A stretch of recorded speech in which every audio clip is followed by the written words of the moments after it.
Welcome sa Deep Dive.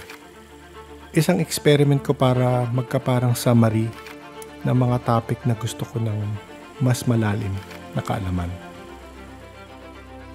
Ito ang Tagalog version. Mas maikli sa English version pero baka mas ma-appreciate ng iba.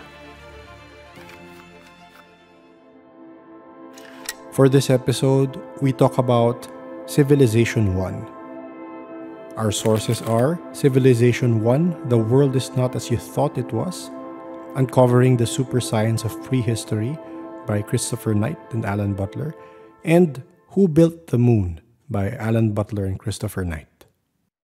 Kumusta? May mga source tayo ngayon na grabe, mapapaisip ka talaga. Oo. Tungkol sa mga sinaunang bato, tapos mga sukat na parang ang eksakto. At syempre, yung buwan natin. Mukhang may connection lahat, ano? Parang ganun nga eh. So, ang mission natin, silipin natin kung ano ba talaga ang sinasabi ng mga source na to. Yung kaalaman daw ng mga ninuno natin sa sukat, sa astronomy. Na parang sobrang advanced para sa panahon nila. Oo! At paano to lahat kumokonekta sa buwan? Game ka na bang sumisid dito? Game na. Tara. Okay, simulan natin dun sa megalithic yard, MY daw. Oo. Yan yung parang standard unit of measurement nila dati. Mga 0.83 meters, tama ba? Oo, mga ganun nga. At ito yung nakita ni Alexander Thom na paulit-ulit sa Stonehenge, sa iba pang mga site. Hindi lang to basta, alam mo yon, tansya lang. Higit pa dun. Kasi ang pinaka-fascinating dito, sabi sa sources, yung connection niya sa sukat mismo ng Earth. Talaga? Paano? Gumagamit daw sila ng 366 degrees sa bilog, hindi 360. Teka, 366? Bakit 366? Kasi 366 times daw umiikot ang Earth sa axis niya in 1 year. Kung yung mga bituin ng paglabasehan mo, hindi yung araw. Yung sidereal year. Okay. Makes sense. Pero teka, may kasunod pa yan, di ba? Yung mas wild. Oo, ito na. Yung bawat second of arc daw ng circumference ng Earth. Sandali, second of arc, parang sobrang liit na hiwa yun ng bilog ng Earth, di ba? Oo, sobrang liit. Bale, yung 1 degree, hinati sa 60 minutes, tapos yung 1 minute, hinati pa ulit sa 60 seconds. Yung 1 second na yun. Okay, gets. Napakaliit. So ano meron doon? Sa bandang polar regions daw, North and South Pole, sumusukat ng eksaktong 366 megalithic yards. 366 din. Paano nila nasukat yun? Yun nga eh. Yun ang malaking palaisipan. May suggestion sa sources na baka gumamit sila ng pendulum. Pendulum? Oo, tapos yung timing, binase daw sa pag-ikot o paggalaw ng planetang Venus. Gabi naman yung level ng kaalaman nun sa geometry, sa astronomy. Exactly. Kaya sinasabi nga na baka kailangan nating i-re-evaluate yung tingin natin sa mga primitive cultures na to, no? Oo nga eh. At hindi lang pala to sa Britain or Europe nangyayari. Kasi may nabasa rin tayo tungkol sa Sumerians, di ba? Sa Mesopotamia. Tama. Mukhang may similar principles din sila. Observation din ng Venus, tapos yung base, 60 system nila. Ayun. Yung pinanggalingan ng 60 seconds, 60 minutes natin ngayon. Oo, yun nga. Pati yung 360-degree circle nila. Medyo iba sa 366, pero andon yung astronomical observation at yung connection sa measurement. Pati yung konsepto ng segundo sa oras, may kinalaman din daw. Interesting din, di ba?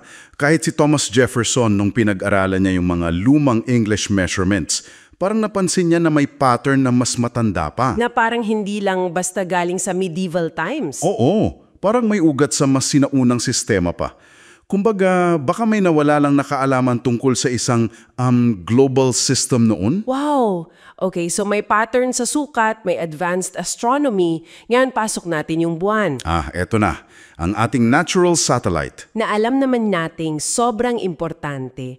Siya yung nagpapastable sa tilt ng Earth, kaya may seasons. At yung tides, syempre.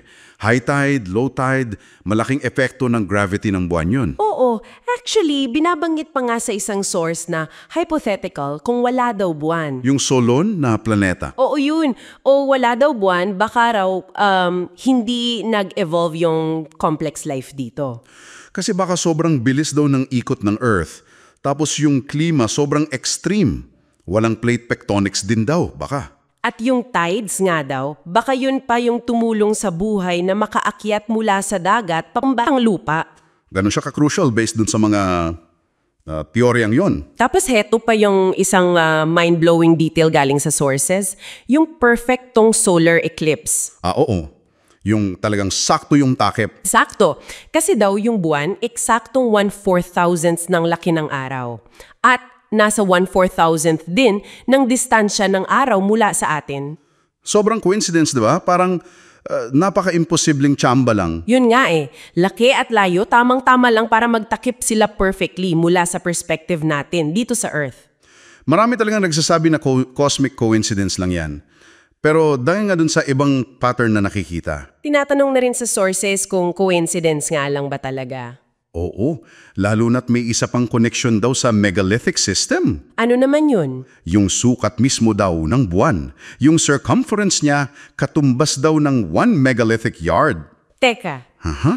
At bawat megalithic second of arc naman ng buwan mismo. Wow! So, consistent yung geometry pati sa buwan? Parang ganun yung lumalabas dun sa source na yun. Consistent yung math. Tapos, may issue pa dun sa... Ano nga yun? Yung tunog? Yung sa seismometers na iniwan ng Apollo missions? Oo, yun. Nung may mga bagay na bumagsak dun, sinadya man o hindi. Like yung mga booster rockets. Oo. Ang nangyari daw, yung buwan, umalingaw-ngaw. Parang batingaw. Parang isang malaking kampana daw na tumutunog ng matagal. Nag-raise ito ng questions kung ano ba talaga ang structure sa loob. Solid ba talaga siya? O baka hollow? O may kakaibang internal structure? Grabe yun. Tapos, pati yung standard theory kung paano nabuo yung buwan, yung Big Wack theory. May mga butas din daw o questions dun ayon sa mga source na to. Okay. Pagsama-samahin natin, sinaunang sukat na konektado sa Earth, pati sa buwan. Perpektong eclipse. Buwan na parang kampana, tumunog. Ano-ano ang point ng mga source na to? Well, dito napapasok yung medyo radical na idea or speculation sa ilang sources. Ano yun? Na baka itong lahat yung mga sukat, yung eclipse, yung properties ng buwan, hindi lang sila basta random na pagkakataon. So ano? Ang matapang na hypothesis nila, baka ang buwan ay hindi completely natural. Baka isa siyang artifact. O isang engineered structure. Wow! As in, gawa? Hindi natural? Yun ang isang possibility na inilalatag nila based on those numbers and observations. At yung mga numero daw na laging lumalabas, 366, 400, yung megalithic yard, pati yung, 27.3222 days na orbital period ng buwan. Na lumalabas daw na 100 divided by 366. Oo. Yun daw, posibleng bahagi ng isang mensahe naka-encode sa geometry ng solar system natin? Parang ganon. Isang mathematical message. At ang tanong, sinong nag-iwan? Sino nga ba? May mga theorya ba sila? Speculations lang. Baka isang ancient intelligence na tinawag nilang UCA or Universe Creating Agency. O baka, baka future humans daw na bumalik sa nakaraan. Wild, di ba? Sobrang wild. Nakaka-overwhelm pero ang fascinating ng mga connections na to, Mula sa mga bato dito sa Earth hanggang sa buwan. Parang may lengguwahe ng numero. Oo. Kaya ang iwan nating tanong para sa iyo bilang tagapakinig, kung ipagpalagay nating hindi nga ito purong tsamba o coincidence. Ano ang implikasyon nito? Oo. Ano ang ibig sabihin nito sa pagkakaintindi natin sa history natin? Sa pinagmulan ng buhay? At sa buwan mismo na nandyan lang lagi sa langit? May mensahe nga kayang naghihintay lang na ma-decode natin? Yon ang malaking tanong. Hanggang sa susunod nating paghimay,